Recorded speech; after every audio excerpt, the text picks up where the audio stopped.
Shalom, shalom, Israel. First and foremost, I want to give all honor, glory, and praises to YAHAWAH, BAHASHEM, YAHAWASHI, BAHASHEM, RAKAKWADASH.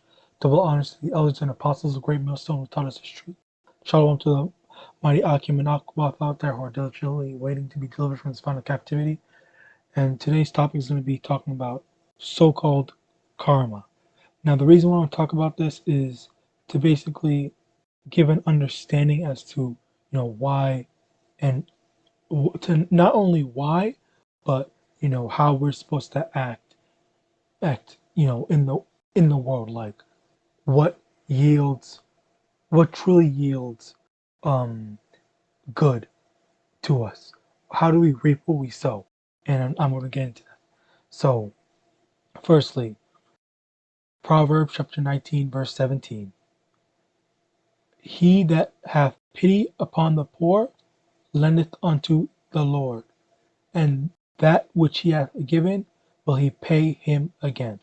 So if you have pity, to have pity on the poor, and actually give them money when they're in a tight spot, when they're in a bad spot, excuse me, Slakia.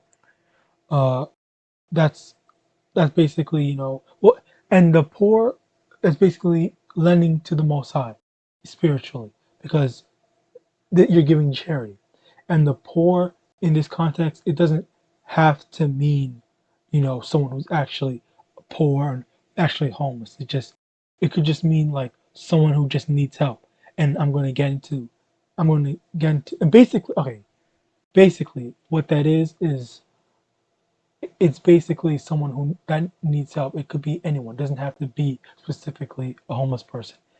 It's like, say for example, uh, you you and your brother or whatever, you go somewhere, and your brother's trying to buy something, but they're a few dollars short.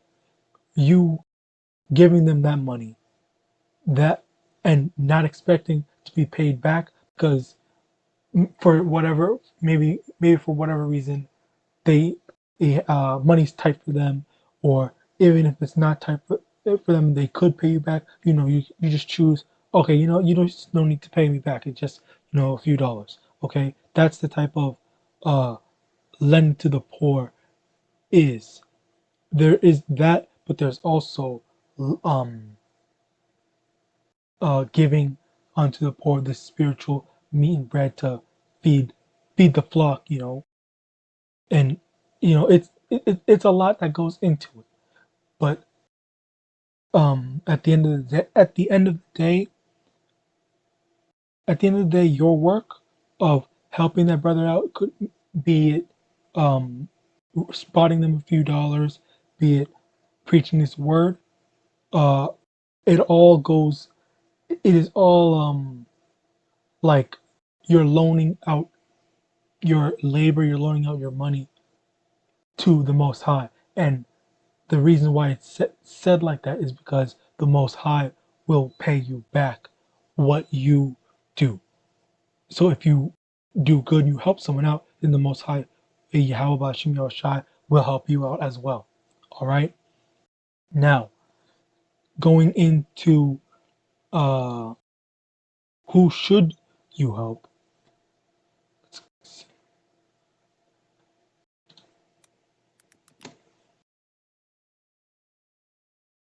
Okay. Um, Ecclesiastes, Slakia, Sirach, chapter 12, verse 1.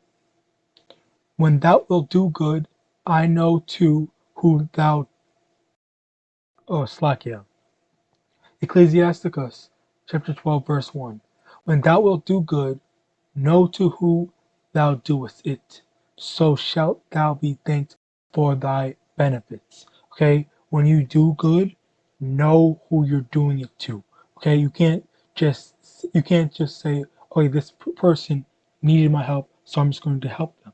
Okay? It doesn't work like that. So if if a random stranger needs that few dollars, they're short a few dollars, but they're and they could look like an Edomite, or no. Slakia. They could look like an Israelite, all right? And then you help them get that. You help them get whatever they were getting. Then that inadvertently helps them um, helps them out. And if they are a wicked person, then they're going to forward wickedness in the world. Okay, so this is why you need to be careful who you help, because if you just help out, if you were to help out bad people, the bad people are going to continue to forward bad in the world. All right, it's not it's not as plain as, okay, I see a homeless person, I'm gonna give him $1, but because if that homeless person could be going and buying drugs, so instead of buying food, or instead of taking care of their kids, if they have some, okay, so be be smart about it, be wise, know who you're helping out.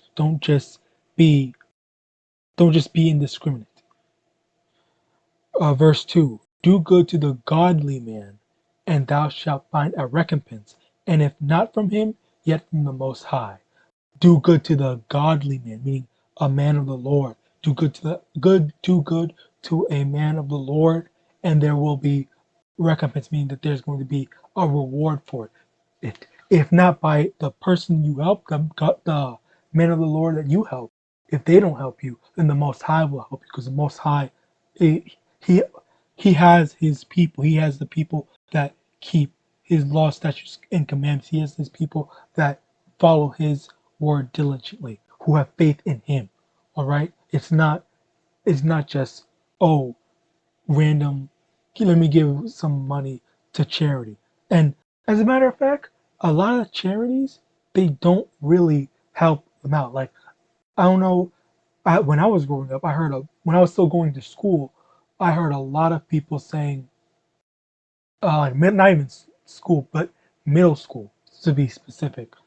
When I was still going to middle school, um, when I was still going to middle school, I heard a lot of people saying, "Oh, raise money for charity and whatnot," and then like charity for cancer, and and then even like to this day, like I don't think they have a definitive cure for cancer. Like it's really it's really just not help. Your money is literally being thrown in the garbage when you do that. In all honesty, it's not a real help. So like just you know be selective. Verse 3, there can no good to come to him that is always occupied in evil, nor to him that giveth no alms. Okay? You can't There's no good that comes to someone who's around evil. If you're around someone who's, doing wicked stuff, adultery, eating pork and whatnot, just sinning in general, there's no, you're not going to benefit from anything. You're not going to benefit from that. There's nothing good that's going to come out of it. Verse 4, give to the godly man and help not a sinner. See, the Most High has always not been about sinners. He's not been about dealing with sinners, because even back then there's a man who worked on the Sabbath. He was picking up sticks, I believe. Uh, I don't remember. A man worked on the Sabbath and they stoned him to death. Aaron made the golden calf and he had to be stoned to death. The Most High just does not play like that. You don't test the Most High. Verse 5, do well unto him that is lowly, but give not to the ungodly. Hold back thy bread, and give it not unto him, lest he overmaster thee thereby. For else thou shalt receive twice as much evil for all the good thou shalt have done unto him. So now it's saying, if you If you choose to give to the ungodly, you're going to receive twice the evil, twice the evil that you did to help the ungodly, because it's not because you're forwarding, you are actively forwarding evil. You're actively forwarding um, maliciousness and sin when you choose to help someone who's ungodly. So that's not what the Most High deals with. Okay. Now next in Galatians chapter 6 and verse 7, be not deceived, Yahweh is not mocked, for whatsoever a man soweth, that shall he also reap. So basically, whatever you reap, you sow. At the end of the day, if you even if you helps, even if you are doing good by helping someone, it's not look you have to look at who that person is. What does that person do? How does that person contribute to the world? If it's negatively, if it's in sin, then if it's in sin, then you are helping to forward that sin. You're helping to forward wickedness in this world. Okay, I repeat myself long. I repeat myself enough. Just be be cautious at who you choose to help.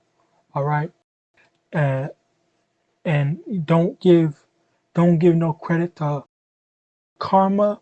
It's all through the will and power of Yahweh Bahashem Yahushai. And with that, I want to give all honor, glory, and praises to Yahweh Bahashem Yahushai, Bahashem Kakwadash. And with that, I want to say Shalom.